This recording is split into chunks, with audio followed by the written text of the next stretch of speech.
These two fans. This is the start of the Brooklyn Bridge Promenade. Very easy to get to it if you want to learn where it is. See these bicyclists coming along like they want to run you over? They do. They want to run you over and kill you if they can. It's easy. Go to the the old post office in Brooklyn, and then walk past that. The next building you see, which is this beautiful building here, is the new federal courthouse. Go to the federal courthouse, make a left turn at the federal courthouse, and that'll take you right over to the Brooklyn Bridge. The start of what they call the Brooklyn, what they call the Brooklyn Bridge Promenade. Now, the bikers are a little crazy. They will run you over and kill you because they don't care.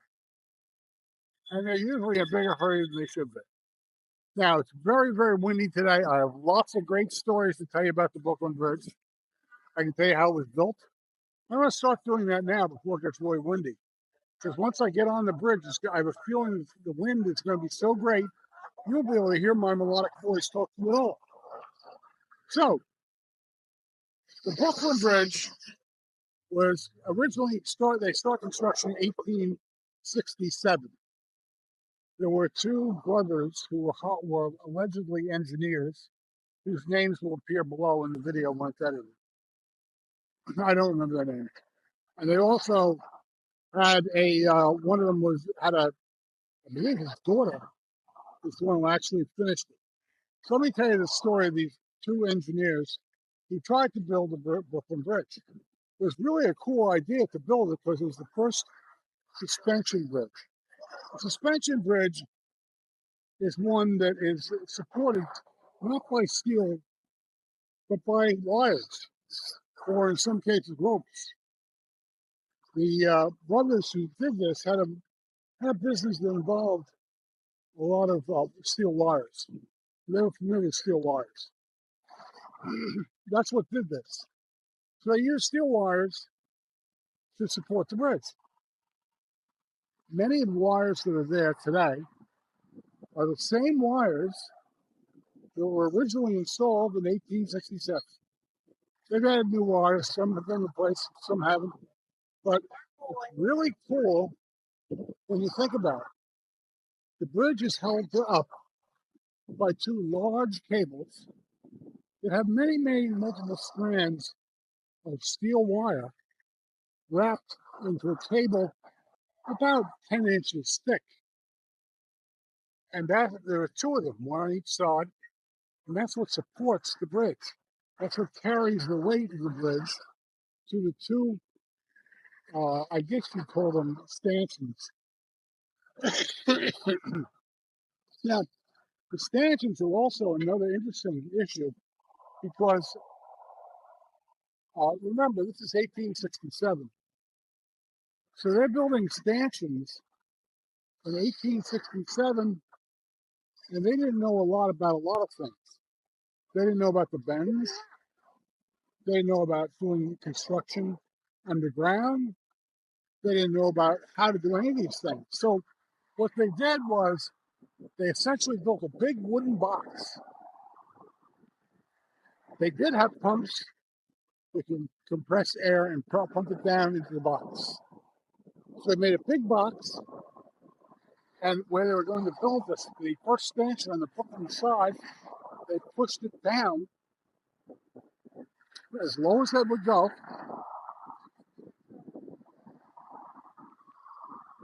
And the compressed air kept the water from coming in. Now, the problem was the East River, at the point where the bridge was built, it's about 90 feet deep. So this box that was filled with compressed air and where the workers were going to dig was probably 20 feet high.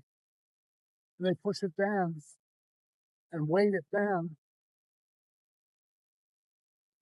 Now, the problem with that is these workers were working for long periods of time with air compressed at 90 feet of depth. Now, that might not seem like much if you're a diver, and you get scuba diving. Then you go down 90 feet, you stay there for a minute or two. You can probably come up relatively quickly. You might have a safety interval at 15 meters below the surface of the water. Shoot the ball as nice as you can. But if you don't do that, bubbles of nitrogen can form in your bloodstream. And these bubbles may actually burst. The air expands when the pressure is lower. So they get bigger and bigger and bigger. As all of you know from murder mysteries, someone injects air into one of your arteries and it goes to your brain, it'll kill you. Same thing is true of these bubbles. These bubbles literally will kill you, or cripple you, or cut off blood flow to one of your organs, or many of your organs. So the two brothers who were hired originally as engineers, things getting worse now, started this construction, built these boxes. And many of the workers would go down in the boxes and get sick because they were working there for an 8-hour shift, digging with shovels through muck. Because at the bottom of any river, it's a lot of debris. It's mud. It's dead fish, dead animals, shells. They wanted to dig down until they reached bedrock, the solid rock that Manhattan was built on. So they maybe had to go down another 20 feet of muck to get to bedrock. They thought they needed to do this so the bridge would be structurally very strong and they'd have plenty of support and it wouldn't collapse. The towers that they built, you can see the tower in the background back there. First tower and then the second tower. They didn't want those towers to fall down. And if one side of the mud they just sat it on mud, they seemed to think it might just fall down. They didn't want that to happen. So one of the brothers, the older of the two, apparently, while they were investigating where they were going to put the box, where they were going to put the first tower, came back on a boat, got his foot caught between the boat and the dock, and got an infection in his foot. Now, once again, in 1867, they didn't know a whole lot about infections. So, in those days, he went to a doctor, went to a hospital, they tried to treat themselves. And when they treated themselves, he was taken home and so homeopathically reunited. And it didn't get better. And the infection came back. And eventually the infection killed. So now we go to brother number two. Brother number two goes down one of the boxes, showing good leadership. Look at the number of people, by the way, walking across the Brooklyn Bridge on a Sunday afternoon. Brother number two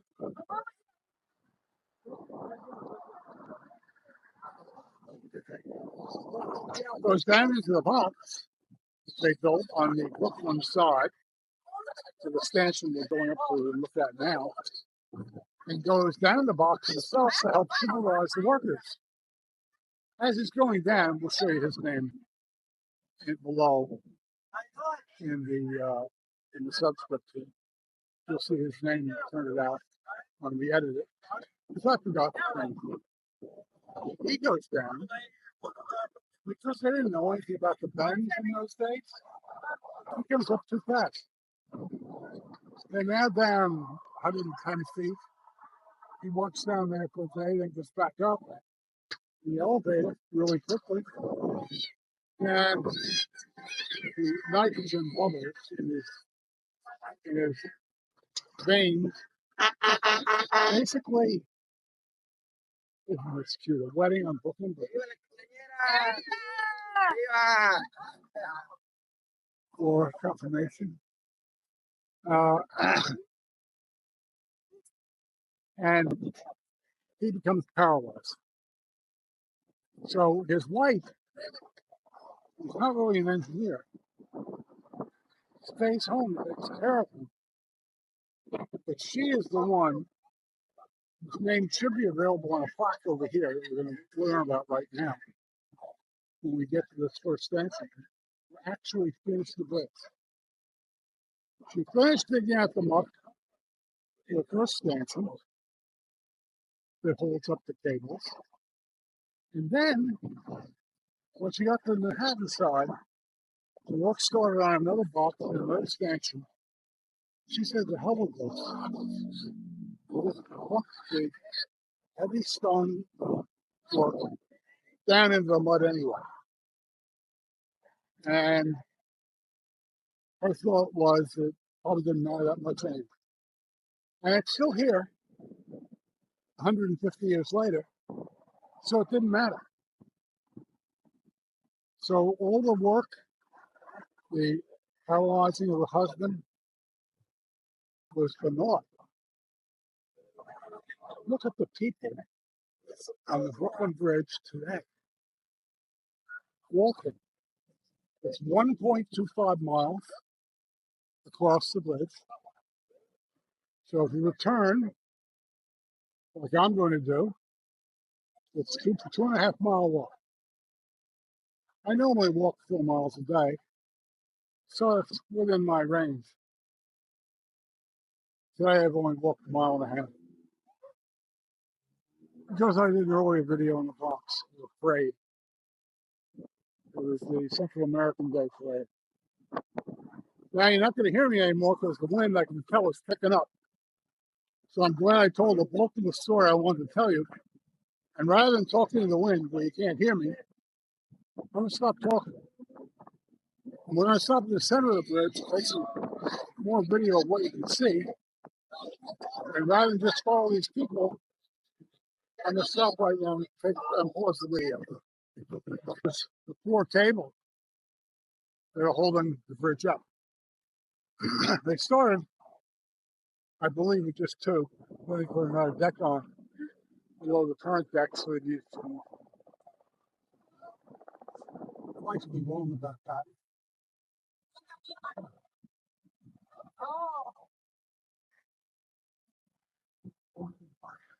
I heard that some countries are saying, usually countries want tourists to come and spend money. Some countries are saying, tourists go home. There's too many tourists.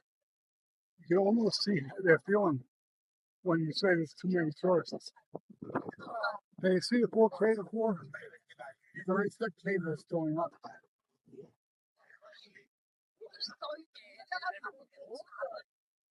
They're anchored about 100 feet deep in the ground with what they call bedmen, which are lateral girders. They're well below the soil that secure these cables. So when I said 6 inches, it's really about a foot thick.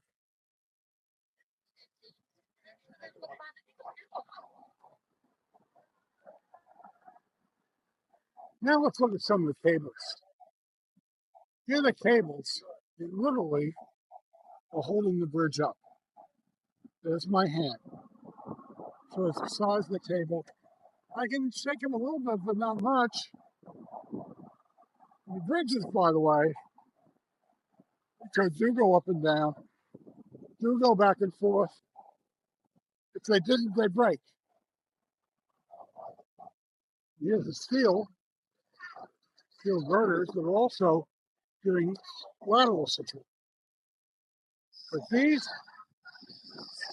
cables are what, and the cables you see on the outside are what is holding the roadway up.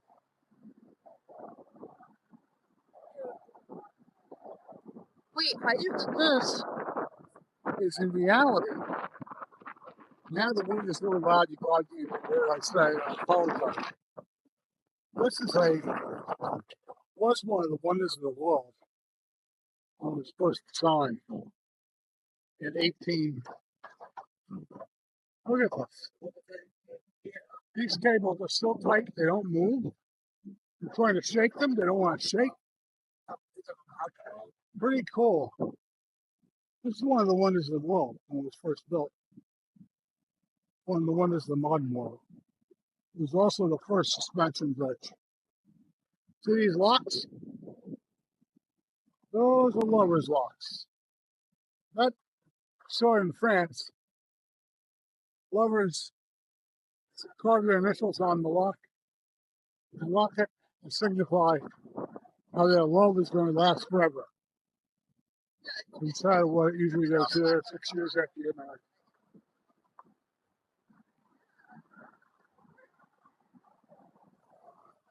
It's a beautiful day. Great day to get the sun up there on the bridge. And now we're coming to the first station.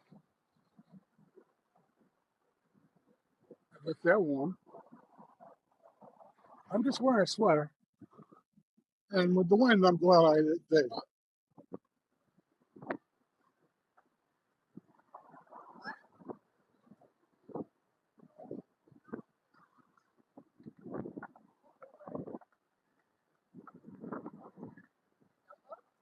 When we get to the center of the bridge, take some shots of the East River. So I was talking With some of the great views. Now we might learn the name of the woman who actually built the bridge. Look at all the locks on the side here. No locks.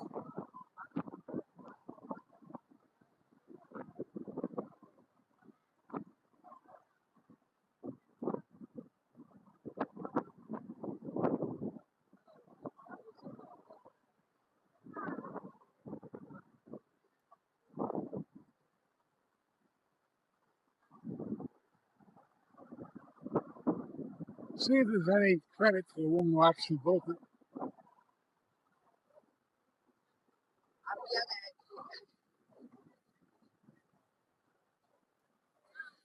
Engineers. John Roebling, Washington Roebling. John died. Washington got crippled. And this particular monument, they give no credit at all to the actual engineer who built the bridge. She was a female. Females didn't get a lot of credit in those days. Let's see if they put a special plaque up for her somewhere. I think they may have. I'm told they did.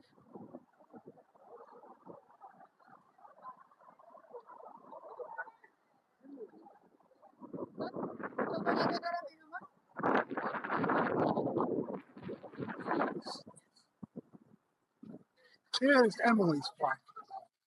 Emily Warren Roebling is the woman who actually built and finished this bridge back in 1869. As close her brother-in-law who died and her husband who was crippled couldn't do it. And they gave her credit for this only recently because she was a female. And in those days, they didn't give a lot of credit to females.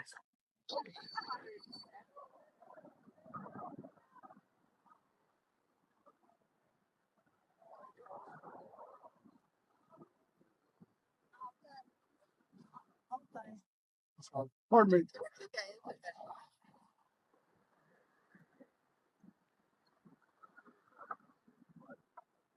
Now, we're looking north. That's the Williamsburg Bridge. And beyond that, the Manhattan Bridge. And beyond that, the Queensboro Bridge. The Mayor Ed Cox Bridge, as they call it. And looking south, what do we see? We see Governor's Island, which until recently was a Coast Guard base. This is where the piers used to be that actually worked on ships. They've now been turned into parks and things. We don't really look on too many ships now in the Brooklyn yard. And in the far distance over there on the right-hand side, in the middle of the screen, you see the Statue of Liberty. Here's all the bank buildings and the financial center of the U.S.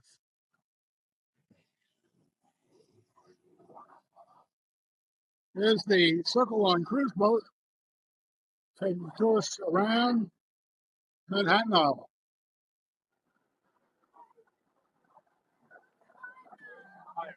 Now I'll stop the video till we get to the next talking point. Now we're going to approach the center of the bridge. Notice how the tables go low, the center, which is normal. Because when you're building a bridge, start having the tables first. And they're high on the stanchions and they come down. And at the lowest point should be the center of the bridge. So now, driving across the Brooklyn Bridge to Manhattan, it's free. Most bridges charge money. But the Brooklyn Bridge got paid off by about 1900, so they didn't have to charge money for it anymore. At about the middle of the bridge. Looking south, going eastward. Get the old forest below us. Looking out toward the Atlantic Ocean. You see Staten Island in the background. And Statue of Liberty and Governor's Island. Proud but very good. Very proud of Sunday afternoon. Lots and lots of folks here. Many different languages. And now you see the cable starting to ascend again. They go up to the top. Now remember, this stanchion holding the cables, it's just stuck in the muck. And allowed it to settle naturally. And it still hasn't fallen down. So nobody died. They didn't use a box with compressed air and try to dig down to bedrock. They just put the rocks down, looking to sink through the mud and muck. And they stopped sinking and worked on top of them. And it worked just as well. See those things? That's to keep people going out and climbing up on those discs that keep people from climbing up to the top of the stanchions. Most bridges have things like that to keep rats from climbing over. But in this case, it was two-legged rats that were climbing over.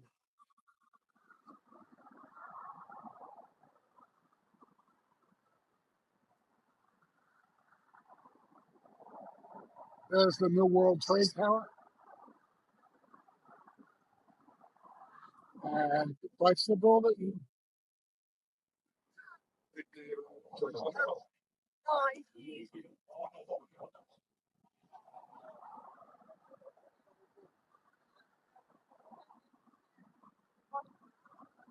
I'll say one thing. Since pot was legalized, everywhere you go, you can smell pot now in New York City.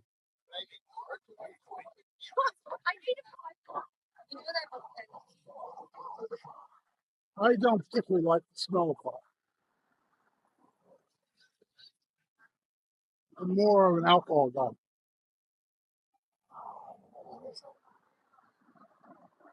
Guinness, actually, is my favorite. Look at all the people here. So my advice is if you want to see it without a lot of people, come as early in the morning as you can, because it gets crowded.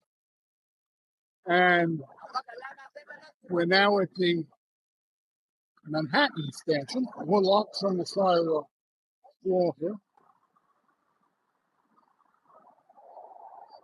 Let's see what plaque we find here. They're giving credit to the most one. Everyone likes selfies.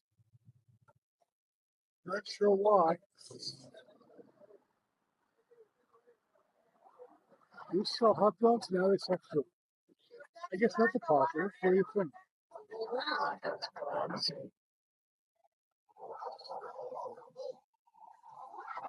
Food's probably better for you than hot dogs.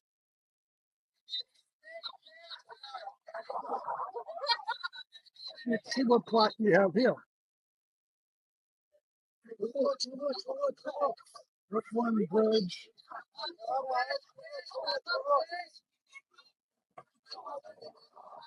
Reconstruction.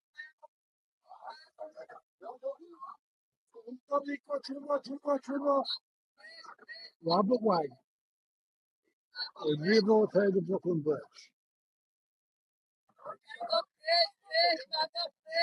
Robert Wagner was a mayor in the 50s. 50s and 60s. Oh, he rebuilt it. It strengthened it a little more. So at this point, Gary's tour fans, we're going to end the video. If you like this video, subscribe. And we'll see you on our next video. Bye.